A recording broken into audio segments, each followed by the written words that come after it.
we discussed about certain contracts which are void because either the object is unlawful or the consideration is unlawful or both are unlawful.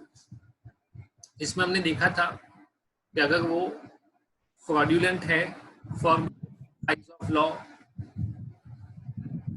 or what was else, it is forbidden in the eyes of law, it is fraudulent, it is involving injury to the person or property, against the rule of law, it is against the rule or defeating the provisions of law. Okay ये सारी चीजें हमने कल देखी थी. इसमें हमने ये 7th पॉइंट बाकी रखा था, when consideration is opposed to public policy.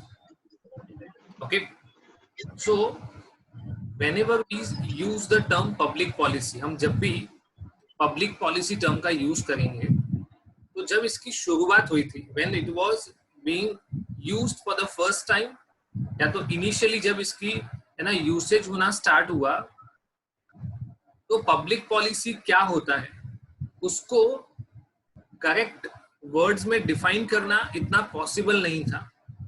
Okay, तो जब इसको इंट्रोड्यूस किया गया इंडियन कॉन्ट्रैक्ट एक्ट में, तब ऐसा माना जाता था कि इसका यूज की जगह मिसयूज बहुत ज्यादा हो सकता है.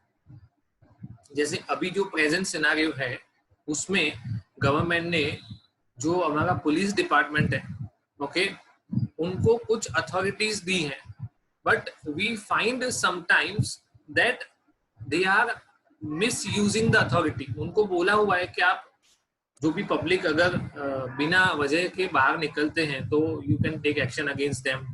ओके, उनके व्हीकल्स डिटेन होते हैं, कभी कभी कुछ प्लेसेस पे उनको मारा भी जाता है.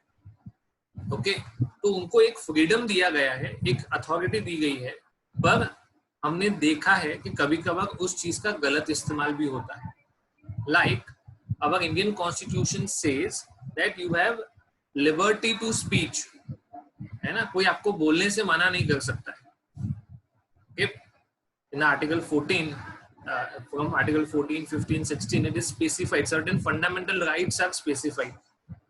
okay, तो उसमें आपको एक राइट दिया हुआ है लिबर्टी टू स्पीच, बट अगर आपको एब्सोल्यूट राइट दे दिया गया तो इसका ये मतलब होगा कि आप किसी के सामने कुछ भी बोलोगे, सही गलत जो मन में आए बोलोगे. इसीलिए उन्होंने कुछ रिस्ट्रिक्शंस रखे कि आपको लिबर्टी टू स्पीच तो दिया जाता है, but it comes with its own responsibilities. So in a similar manner, जब भी हम पब्लिक पॉलिसी की बात करेंगे तो उसका कोई डिफाइंड टर्म नहीं है कि ये विद पब्लिक पॉलिसी है और ये अगेंस्ट पब्लिक पॉलिसी है. मतलब उन लोगों ने डेफिनेशन में बोल दिया कि अगर ऐसा एक्ट होगा तो विद पब्लिक पॉलिसी होगा और ऐसा होगा तो अगेंस्ट पब्लिक पॉलिसी होगा.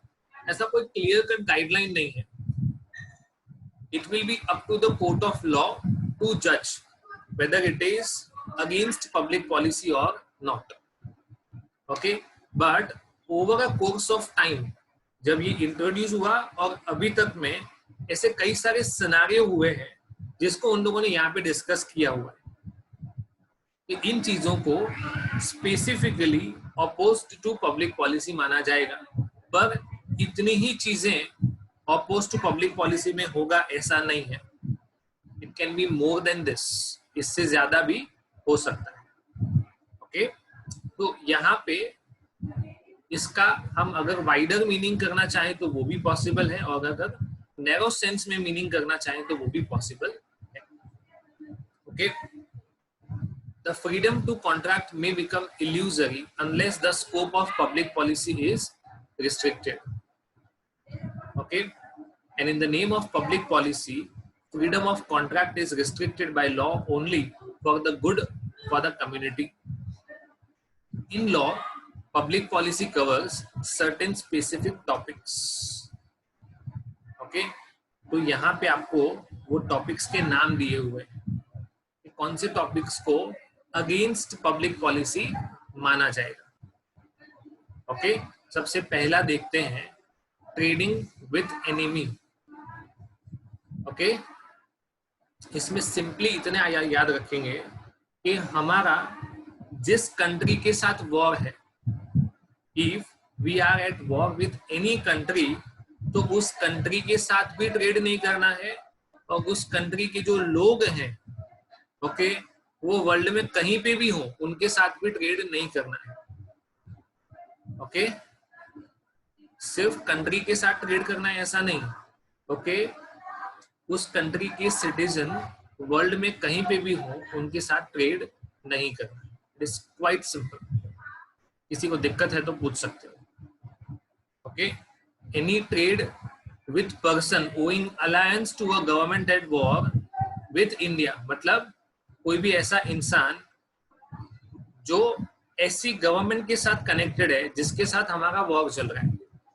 Okay, say for example we are at war with China for example, तो चाइना के साथ तो हम ट्रेड बिल्कुल नहीं करेंगे, बट चाइना के लोग जिस किसी कंट्री में रहते होंगे, okay, but if they are having Chinese citizenship, तो उनके साथ भी हम ट्रेड नहीं करेंगे, क्योंकि ऐसा माना जाता है that it is causing prejudice to the interest of the state. Interest of the state का मतलब क्या होगा? Sir, yes. what if they're not the citizens of China, but they live in China, like their economic interest lies in China? मतलब see, what whosoever lives in China, okay, or and who is a citizen of China? is the citizenship, yes. Okay. If they are operating out of China, तो उनके साथ भी नहीं करेंगे।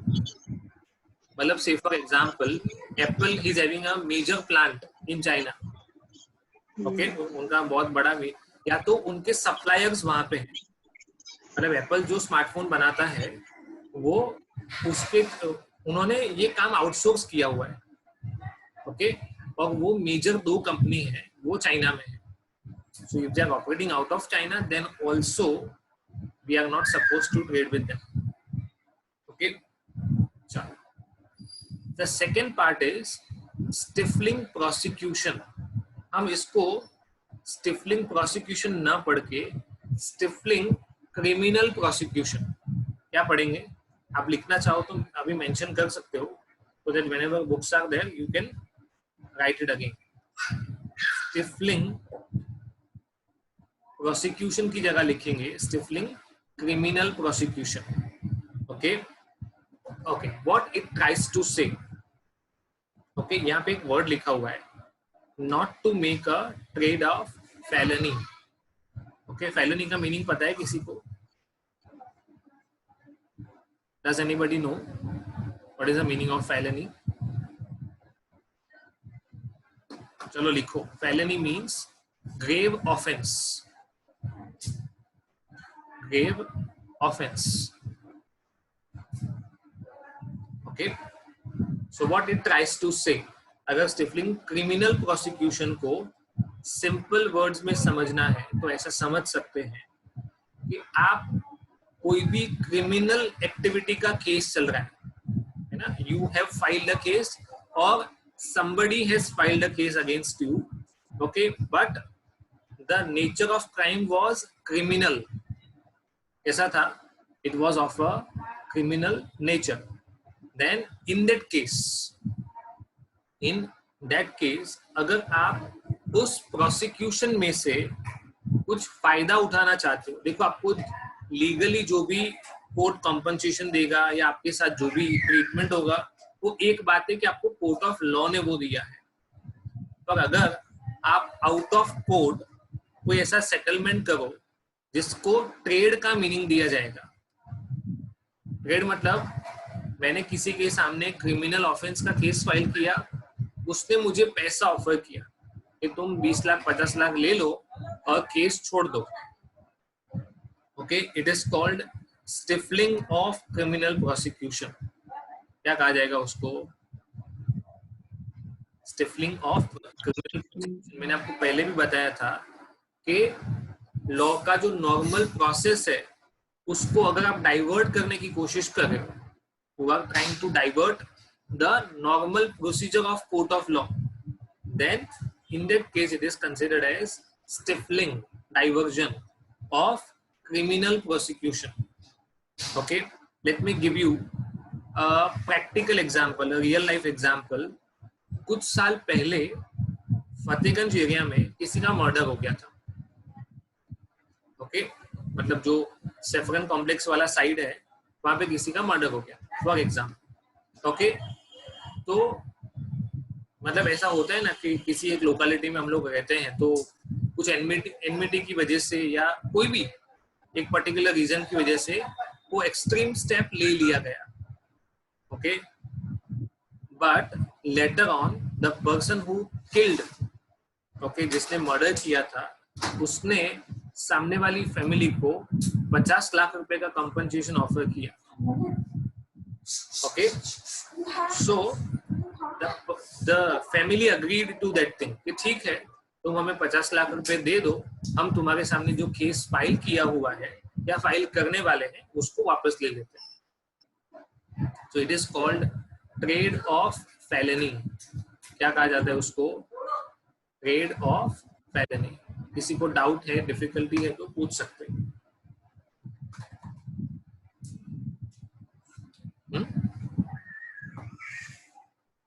No doubt.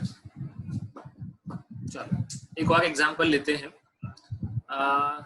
Again a very practical example, जैसे वो सलमान खान का hit and run case हुआ था ना, ओके, ऐसा अहमदाबाद में भी हुआ था कि किसी एक पर्टिकुलर पर्सन ने फुटपाथ पे सोए हुए लोगों के ऊपर अपनी मर्सिडीज कार चढ़ा दी थी। ओके, और उसके बाद उसके पापा ने उसको बचाने के लिए काफी कुछ, है ना, अंडरहैंड मीन्स का इस्तेमाल किया था। अल्टीमेटली दैट पर्सन, मतलब वो जो लड़का था, he had just come of age, मतलब उसका वो माइनर तो नहीं था पर उसकी एज 19-20 साल के करीब ही थी।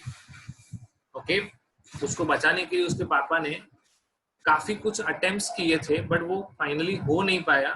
And that person along with his father, क्योंकि जिसने वो गाड़ी चलाई थी उसकी तो गलती थी ही, पर उसके पापा ने running their normal course using force, court of law की प्रोसीडिंग्स को या लॉ की प्रोसीडिंग्स को डाइवर्ट करने की कोशिश की थी, तो उनके अगेंस्ट भी केस हुआ था, उनको भी पनिशमेंट हुआ था।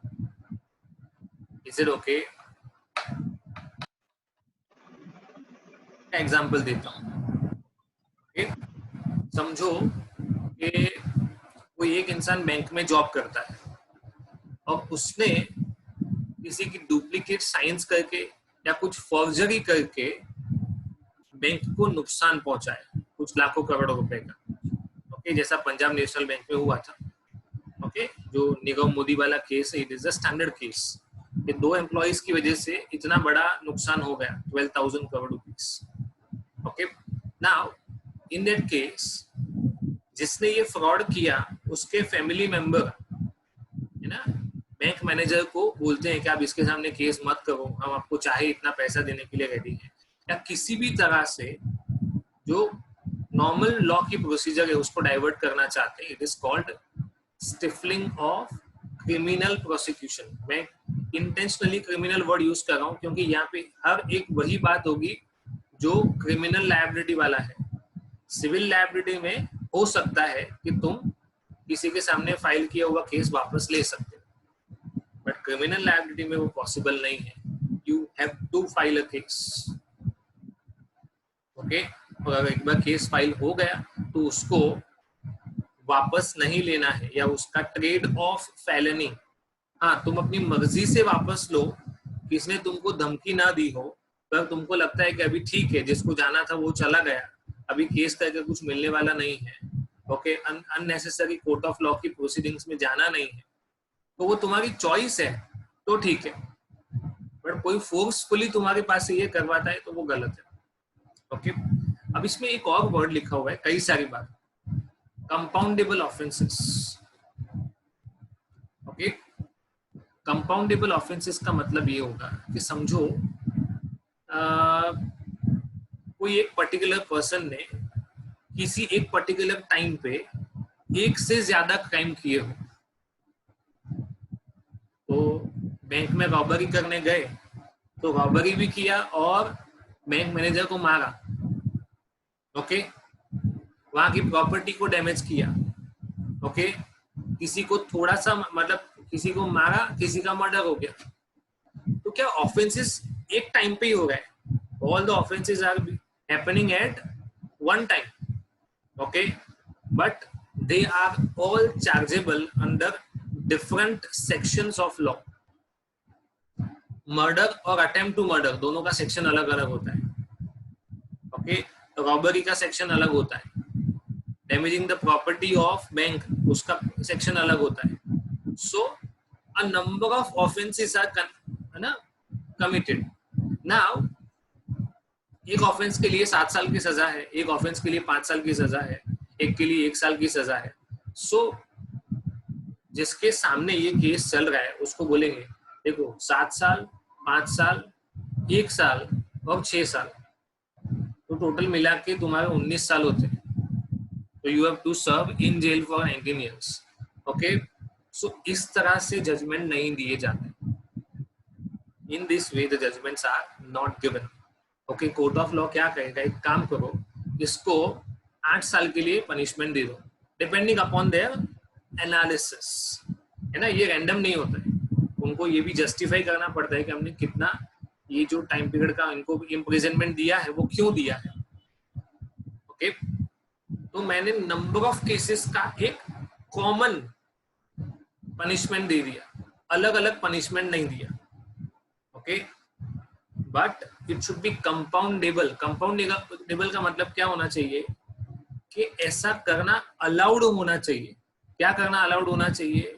To reduce the amount of imprisonment. Okay, that should be allowed. Normally criminal cases में ऐसा बहुत कम अलाउ होता है, सिविल केसेस में ऐसा अलाउड होता है.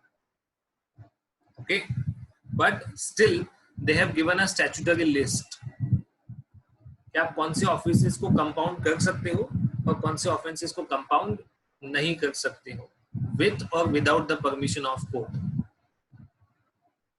Okay, so when A agrees to sell certain land to B in consideration of B abstaining from taking criminal proceedings against A with respect to an offense which is compoundable, अगर offense compoundable होगा और आप मना बोलते हो कि मुझे case file नहीं करना है तो चलेगा.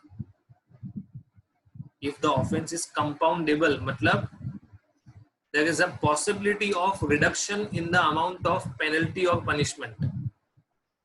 Okay, in that case law खुद allow करता है ना. लॉ में ही कौन सा लिस्ट लिखा हुआ है कि आप 4 अलग अलग केसेस ना करके एक केस कर सकते हो, या तो एक केस भी अगर आपको नहीं करना है तो that is fine, you can go for out of court settlement. Okay, तो ए ने अपना लैंड बेचने का वादा किया, बट सामने उसको बी के पास से क्या प्रॉमिस मिला कि वो ए के सामने केस फाइल नहीं करेगा. The agreement is not opposed to public policy when the offence is compoundable. अगर ऑफेंस अनकंपाउंडेबल है, ओके, तो ये अग्रीमेंट वॉइड हो जाएगा. कैसा हो जाएगा? It will be void. Next thing is maintenance and champerty. इसको क्या पढ़ा जाता है? शेम्पर्टी. ओके, अगर इसको सिंपल मीनिंग में देखें, है ना, प्रैक्टिकल लाइफ में ऐसा होता भी है. अगर मैं किसी को एडवाइस देता हूं या पैसा देता हूं या किसी और तरह का हेल्प करता हूं, to give advice, to give money or any other type of help to file a case against third person. Okay, I have given money or advice or any other kind of help to someone, okay, and I'm encouraging someone, that is the next person, to file a case against third party. X ने Y को help किया और ऐसा कहा कि तुम Z के सामने केस फाइल करो. ओके, और तुम्हें जो कुछ भी मिलेगा उसमें 20% शेयर मेरा, whatever you are going to get, okay, उसमें 20% शेयर मेरा। Is it fine? ये एक सिचुएशन है। दूसरा सिचुएशन कि मैंने पैसा दिया या एडवाइस दी या तो किसी और तरह का हेल्प किया, पर मैंने वाई को ऐसा नहीं कहा कि तुम्हें जो भी मिलेगा उसमें मुझे कुछ शेयर चाहिए। I am helping without any expectation of return. दो चीजें हैं, एक विथ एक्सपेक्टेशन ऑफ रिटर्न है और दूसरा विदाउट एक्सपेक्टेशन ऑफ रिटर्न है। ओके, तो यहाँ पे पढ़ते हैं, maintenance is an agreement in which a person promises to maintain a suit in which he has no interest. Okay, मुझे कोई मतलब नहीं है, मैं तो आउट ऑफ अफेक्शन या मुझे ऐसा लगता है कि मैं हेल्प करने की पोजीशन में हूं और मुझे करना चाहिए। ओके, सो मैं कर रहा हूं, मुझे तुम्हारे पास से किसी और चीज का एक्सपेक्टेशन नहीं है। और यही चीज अगर शैम्पर्टी में पढ़े,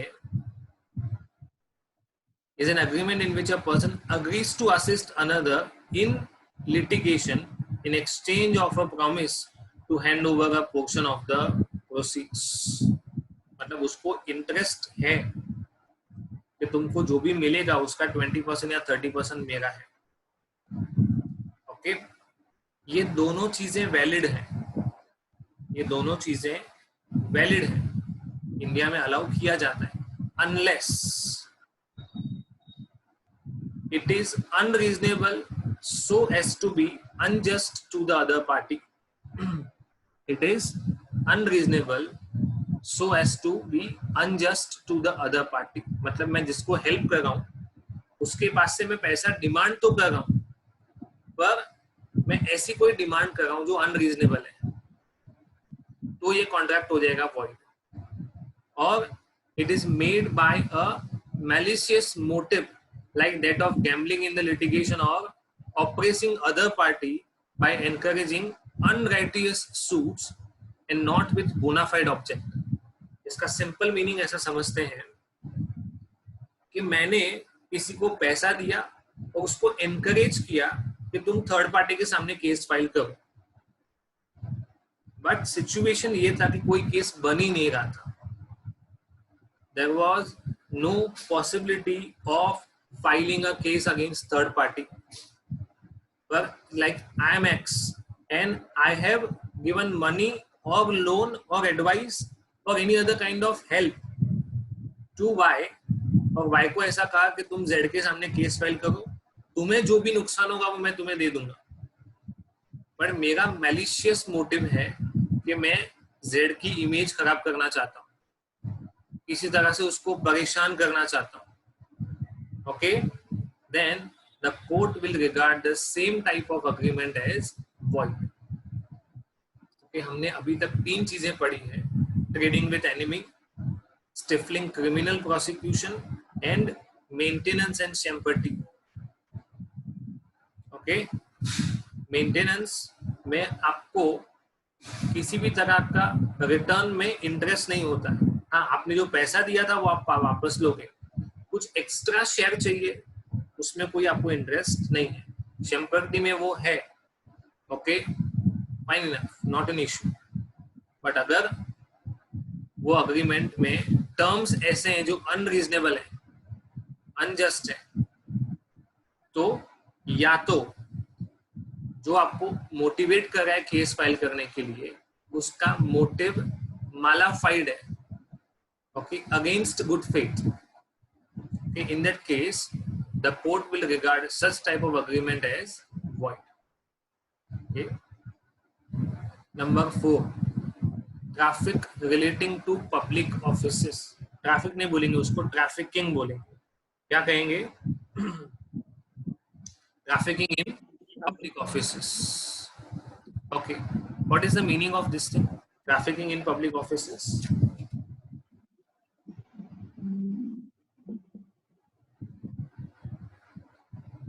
एक और चीज बताना भूल गया, जस्ट सेकेंड। यहाँ पे जब भी शेम्पर्टी वाला केस है और शेम्पर्टी वाले केस में जिसने हेल्प किया था, X made a help to Y, और एक्स ने ऐसा कहा कि वाई को जो भी पैसा मिलेगा उसका 50% मेरा, आपको 50% जान के ऐसा लगेगा कि सर ये तो अनरीजनेबल है ना, बट अगर आप उसका एक्चुअल अमाउंट देखो तो आपको लगेगा कि नहीं नहीं ये तो बराबर है। Okay, so in certain cases even a percentage as high as 50 was considered valid. Court ने कहा कि आप सिर्फ परसेंटेज पे मत जाओ, ओके, परसेंटेज को अवार्ड के साथ मिलने वाले अमाउंट के साथ मल्टीप्लाई करोगे तो पता चलेगा कि ये amount in consideration of help reasonable है। मैंने किसी को 1 लाख रुपए का हेल्प किया था और उसको ऐसा बोला था कि तुमको जो भी मिले उसका 50 मेरा, उसको मिला 3 लाख रुपए, तो उसने मुझे दिया 1.5 लाख रुपए, तो अभी वो कोई इनवैलिड चीज नहीं है ना। But sometimes even a 5% amount is considered invalid. कुछ केसेस में 50% को वैलिड माना गया है और कुछ ऐसे केसेस भी हैं जिसको 5% भी इनवैलिड माना गया है, बिकॉज तुमने समझो किसी को 10 लाख रुपए का हेल्प किया था, ओके, और आपने बोला था कि आपका लॉ सूट का जो भी आउटकम आए, आपको जो भी पैसा मिले उसका 5% मिला, ओके, तो बोला ठीक है, उसको 1000 करोड़ मिला, 1000 करोड़ का 5% 50 करोड़ होता है, तो कहाँ 10 लाख और कहाँ 50 crore, okay, so you need to see the actual amount in context of the help that you have made, okay. बढ़ते हैं। ट्रैफिकिंग इन पब्लिक ऑफिस का सिंपल मीनिंग है कि जहां पे भी पब्लिक इंटरेस्ट इन्वॉल्व है, जहां पे भी पब्लिक इंटरेस्ट इन्वॉल्व है, ऐसी कोई भी जॉब को दिलाने के लिए अगर आप अंडर टेबल मीन्स का यूज करते हो तो उस तरह के एग्रीमेंट को वॉइड माना जाएगा। Okay, you can write to secure a job in government department, okay, और जैसे इधर लिखा हुआ है to procure a public recognition like Padma Vibhushan for reward, है ना, आप मुझे 10 लाख रुपए दो, मैं आपका नाम पद्म विभूषण के लिए सजेस्ट कर देता हूँ, पद्मश्री के लिए सजेस्ट कर देता हूँ, भारत रत्न के लिए सजेस्ट कर देता हूँ, और पॉसिबली आपको दिलवा भी दूंगा, और helping to procure a seat in medical college, है ना, इसके बारे में तो सब लोग जानते हैं, आई होप, उसपे तो प्रॉपर बिजनेस चलता है, 30 लाख 50 लाख 1 करोड़, है ना। और आपने किसी एजेंट को अपॉइंट किया कि आप मुझे किसी मेडिकल कॉलेज में, मेरा लड़का है, मेरा भाई है, मेरी बहन है, या कोई मेरा फैमिली मेंबर है, उसको मेडिकल कॉलेज में आप, अच्छी सी मेडिकल कॉलेज में आप एडमिशन दिलवा दो, है ना, उसके परसेंटेज कम आए पर्टिकुलर एग्जाम के, तो आप पैसे लेके ये काम करवा दो, and it is called traffic relating to public offices, okay. And हमेशा ऐसा माना जाता है, अभी ऐसा होता नहीं है, we very well know, but who should be appointed, appointment of a person best qualified for the service, मैंने कल एक टर्म बोला था, best man for the job, okay. तो आपके मेरिट के बेसिस पे, आपकी क्वालिफिकेशंस के बेसिस पे, जो सेट क्राइटेरिया है उसके बेसिस पे आपका अपॉइंटमेंट हो तो वैलिड है, पर ये सब चीज वायलेट करके, है ना, बैक डोर एंट्री अगर करवाई जाती है तो वो गलत है, it is called traffic relating to public offices, okay. या तो इधर एक और एग्जांपल है कि मैं किसी को 5 लाख रुपए दे रहा हूं और उसको बोल रहा हूं कि तुम जल्दी रिटायरमेंट ले लो, ओके, ताकि तुम्हारे रिटायरमेंट की वजह से मेरा प्रमोशन हो और मुझे कुछ बेनिफिट लेने का मौका मिले, तो that is also called trafficking in public offices. Next, agreement tending to create monopolies, ये तो हम तो जानते हैं ना। कौन सा एक्ट आया इसके बारे में? Which act was prevalent? MRTP, monopolies and restrictive trade practices. Okay, दूसरा एक और है कंपटीशन एक्ट 2002। कौन सा? Competition act 2002। ऐसे हम लोग ऐसे सुनते रहते हैं, वी कीप ऑन लिसनिंग, और न्यूज में आता है या सोशल मीडिया प्लेटफॉर्म्स पे डिस्कस होता रहता है कि किसी एक कंपनी का दूसरी कंपनी के साथ मर्जर होने वाला है, जैसे वोडाफोन आइडिया का हुआ था। ओके, तो तुम्हारी मर्जी हुई कि मुझे आज मर्जर करना है किसी कंपनी के साथ, हमको साथ मिलकर बिजनेस करना है, और तुमने मर्जर कर दिया। ऐसा सिंपल नहीं होता है, it's not that simple. It takes approximately 8 months to 12 months to complete a merger. कोई एक मर्जर का प्रोसेस खत्म करने में 8 महीने से 12 महीने का टाइम लगता है, ज्यादा भी हो सकता है, बट अप्रोक्सीमेटली इतना टाइम लगता है। And chartered accountants play a big role in all these exercises, है ना। आप अगर आप जैसे जैसे आगे बढ़ोगे अपने सीए इंटर लेवल पे, सीए फाइनल लेवल पे, आपको मर्जर के बारे में पढ़ाया जाएगा। और अगर आपको कभी मौका मिला, है ना, क्योंकि mergers are not that much frequent, अभी होने वाले हैं इस कोरोना वायरस सिचुएशन की वजह से। आप देखोगे कि कई सारे बिजनेसेस मर्ज होने वाले हैं, पार्टनरशिप्स होने वाली हैं, टाई-अप्स होने वाले हैं, but it is not a very common phenomenon. When once you start your articleship, आपको देखने मिलेगा। और अगर आपने लाइफ में एक मर्जर अच्छे से करवा दिया ना, तो आपकी लाइफ सेटल है। इतना बड़ा इसका इंपॉर्टेंस है। बट अगर इतना बड़ा इसका इंपॉर्टेंस है, तो इतने ज्यादा लॉ भी इसको एप्लीकेबल है। जैसे इनको इनकम टैक्स एक्ट के प्रोविजन देखने पड़ेंगे, कंपनीज एक्ट के प्रोविजन देखने पड़ेंगे, goods and service tax act के प्रोविजन देखने पड़ेंगे, कंपटीशन एक्ट के प्रोविजन देखने पड़ेंगे। इन सारे प्रोविजंस में अगर कहीं पे भी कोई रुकावट ना आती होगी, तो ही आपको मर्जर करना अलाउड है, otherwise it is not allowed.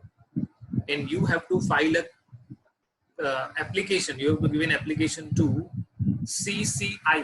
इसको देना पड़ेगा application CCI, competition commission of India. Okay, वो आपके पूरे डील का जो भी डेटा है, इंफॉर्मेशन है, उसको स्टडी करेंगे, उसका मार्केट पे क्या इम्पैक्ट है वो देखेंगे, कहीं पे ये मोनोपोली तो नहीं हो रहा है ना, वो भी सारी चीजें चेक करेंगे।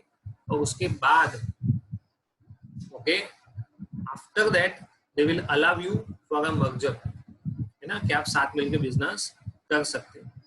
तो ऐसा कोई भी एग्रीमेंट, इसको कार्टेल कहा जाता है, शायद आपने वर्ड सुना हो। ओके, सुना है कभी cartel? CARTEL, have you heard? किसी ने Yes, sir. सुना है? What is the meaning of cartel? I've heard the word. I don't know the meaning. सुना है, ओके, मीनिंग पता नहीं है। कार्टेल का मतलब कि जब कई सारे बिजनेसेस एक साथ आके जॉइंटली बिजनेस करते हैं, it is not as such a merger, है ना, वो लोग इंडिपेंडेंटली ऑपरेट करते हैं, they all operate independently, but among them there is an understanding कि हम इतने कम प्राइस, इससे कम प्राइस पे गुड्स नहीं बेचेंगे। Okay, so it is one type of monopoly only. सो वो भी void माना जाएगा। Means all cartels are void, ऐसा नहीं होता है, हर एक चीज को इंडिपेंडेंटली स्टडी किया जाता है। ओके, चलो, next is a marriage brokerage agreement. Okay, हम लोग देखते हैं ना, कई सारे ऑटो के पीछे एडवर्टीजमेंट लगा होता है, मैरिज ब्यूरो, है ना, या तो कई सारी मैट्रिमोनियल वेबसाइट्स भी हैं, है ना, भारत मैट्रिमोनी, matrimony.com, और मे बी, है ना, so many, there are numerous advertisements in the newspaper. इतना सब कुछ तो होता है, फिर भी उन लोगों ने क्यों ऐसा कहा ये मैरिज ब्रोकरेज गलत है, अगेंस्ट पब्लिक पॉलिसी है।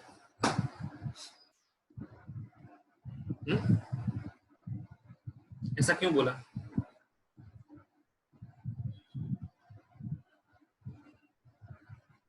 See, getting married is a personal choice.